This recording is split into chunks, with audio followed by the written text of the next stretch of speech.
I met a guy on Tinder and we really started to hit it off. We'd been chatting for a few weeks and even discovered we had a few mutual friends. I was pretty intoxicated one night, was feeling social, and decided to call an Uber to his place. Once I got there, we talked outside for a while and ended up vibing even better in person. I opened up to him about my health problems, and he opened up to me about his older sister who had passed away 10 years ago from a similar condition to mine. I was curious about his sister, but I definitely didn't want to pry, so I didn't ask any further. We walked into his house and it smelled like 1,000 dead rats were rotting under the floorboard. I was still pretty drunk, so I tried to forgive it because, hey, sometimes animals die under a house or in the walls and there's nothing you can really do about it. I start to look around and the whole house looks like a cluttered storage unit. He takes me to his room, which is seemingly normal, kind of feminine, but that's cool, and we hook up. I ended up falling asleep there and woke up around 10 AM to the stench of death. I opened my eyes feeling very sober and started to look around the room.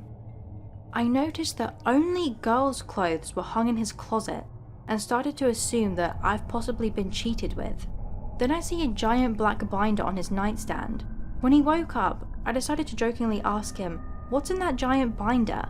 Turns out it was every single episode of Golden Girls printed out. He said he read it at work and it's the only show he'll ever watch. Okay. I asked him what he did for work, something I definitely should have known by this point, and he dodged the question. I sat up and looked at the pillow I'd been cozily sleeping on. It had no pillowcase and was covered in what looked to be old blood. It looked like the blood had been coughed onto it. I started putting the unpleasant pieces together. I asked as sensitively as I could, "Hey, was this your sister's room? I noticed the clothes in the closet." He says, "Yeah, and this is her bed. I haven't changed or washed anything. It just makes me feel better to be in her bed. This is actually where I held her when she died, and you remind me so much of her. I really, really like you." And then casually tried to hook up with me, like he didn't just drop unsettling as fuck news. I felt immensely sorry for him, but needed to get out of there. I made some excuse and left.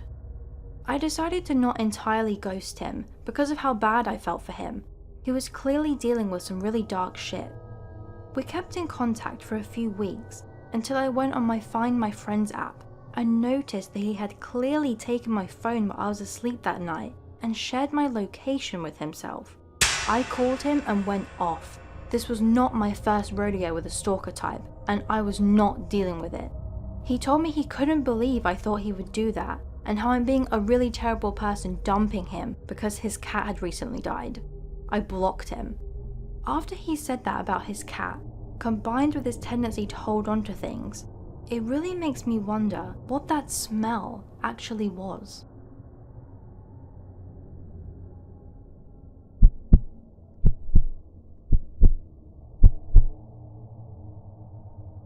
Nearly 10 years ago, I dated a girl for several months. There had been a few red flags right from the start that I should have listened to, but I was naive and kept telling myself that she was a decent person, just had a terrible streak of bad luck. Our second date was the first time I went to her apartment.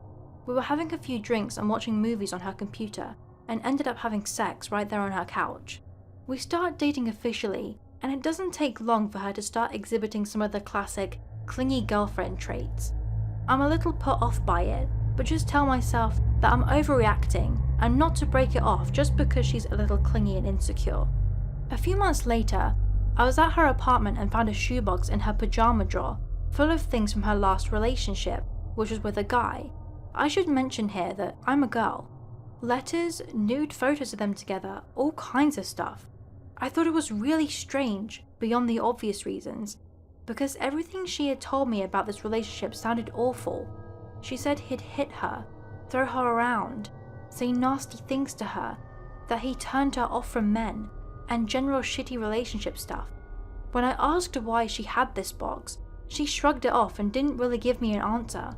I'm not a jealous person, so I figured it was some sort of healing process bullshit, again naive, and pretty much forgot about it. Here's where it starts to get real fun. Fast forward a few months. One night we're talking, and she tells me this story about a man that her mum dated when she was 6 or 7 years old that she didn't like. The man had a son that was about 10 years old that lived with him. She wanted her mum's boyfriend gone, so she told her mum that he had molested her one night while he was looking after her and his son. He didn't, and had him arrested. The son told police that nothing had happened and that he'd been with her the whole night, but the man went to prison anyway and was beaten to death by a biker gang. She ended this story with a laugh and said, "I wonder where they buried him," then just continued on with her day as if she hadn't just dropped this giant what the fuck story on me. To this day, I still don't know if that actually happened or if she made it all up to show me how evil she could be. Either one is insane. I decided right there that I needed to break it off with her without unleashing the "I'll come to your house and kill you in your sleep" type of psycho I knew was in her somewhere. It takes a few weeks, but I managed to break up with her. She still messaged me constantly, but I was getting better at not being sucked into her guilt trip. Then she started sending me webcam photos of us that I'd never seen before. I didn't connect what they were from until she started sending me videos. Remember that second date at her apartment? She recorded the whole thing on her webcam. I had no idea. My stomach still knots and my blood still boils when I think about this.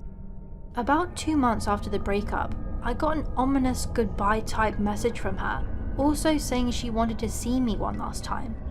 I lived on the opposite side of the city and really didn't feel like taking a 2-hour bus commute to go deal with more of her melodramatic bullshit, so I contacted 2 of her friends that lived close by, one of which was 6 months pregnant, and asked if they could go check on her for me. My day goes on until I got a phone call from the police. They fill me in on what happened. When the friends went to her apartment, she answered the door wielding a large knife and went ballistic when she realized that I wasn't there. The friends ran and called the police. When the officers arrived, they had to put her in cuffs and brought her to a psych ward. After looking through the apartment, cops found her bedroom covered with lit candles and photos of me spread out all over her bed. In the living room, they found a suicide letter that was several pages long. In it, she had talked about my death and how it couldn't be helped. I was in shock, so the cop had to spell it out for me. "She had every intention of killing you and then killing herself. You did the right thing by not coming over here." She continued stalking me online, and when I blocked her on all social media platforms, she started sending threatening texts. I answered long enough to tell her that if she didn't leave me alone, I'd be filing a restraining order. This kept her away for a few days, until she showed up at the venue I was working and tried to attack me. The next day, she acts like nothing happened. I filed a restraining order and wasted 6 months of my time dealing with the courts, only to have a judge dismiss this case as a lady's spat. The stalking eventually stopped, but I was always on high alert. Even today, the sight of magenta, fire hydrant red hair dye makes my skin crawl.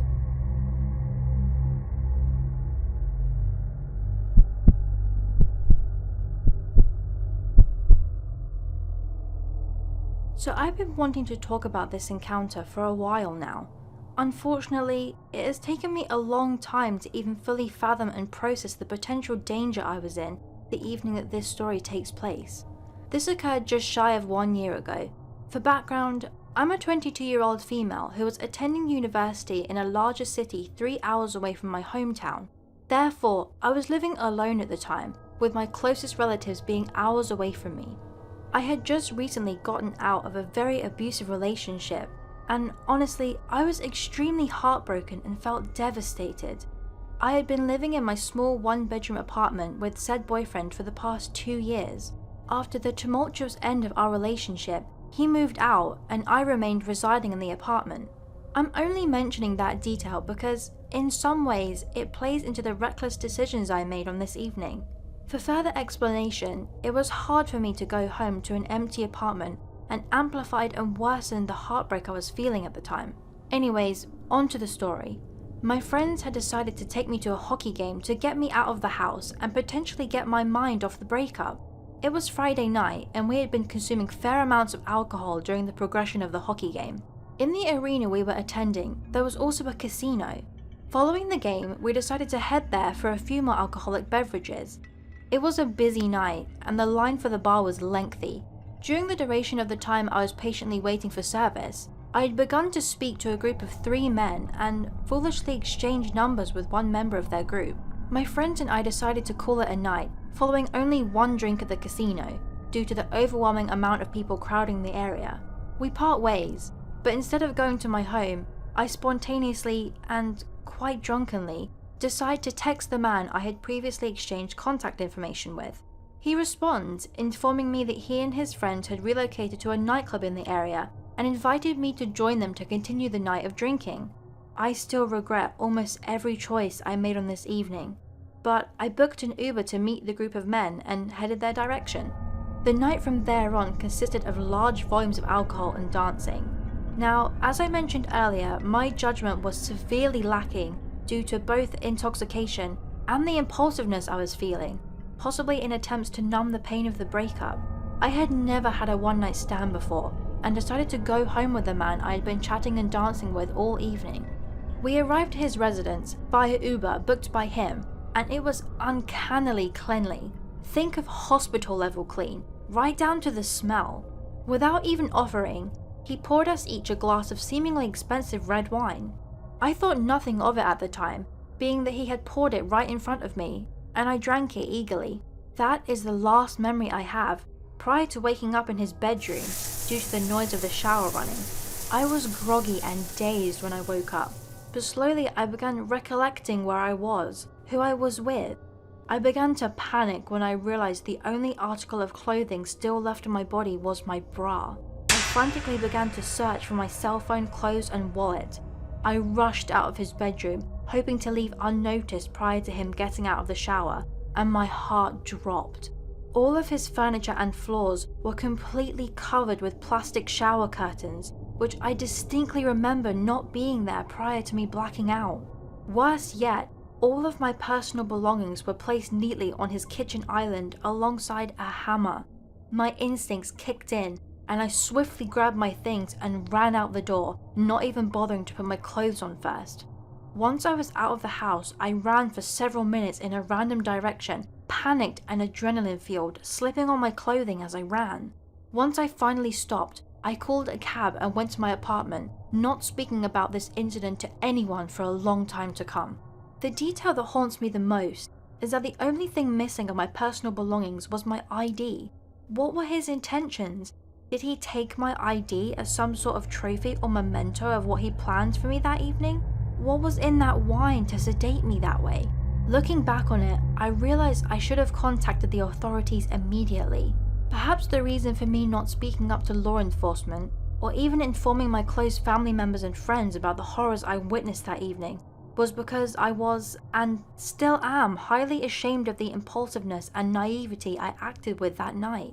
This eats away at me daily because I believe now it's potentially too late for me to report the man, seeing as I don't have the slightest recollection of where his house was located, or even his real name.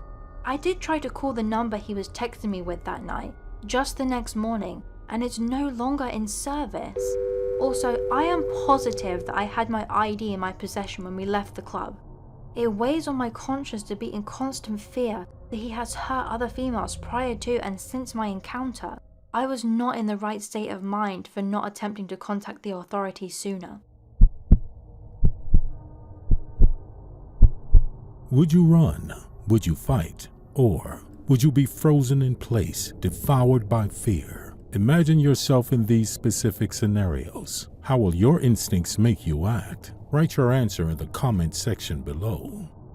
Were you captivated by these stories? Consider subscribing and turning on the notification bell if your curiosity craves to hear more true, chilling reports recovered from the dark road.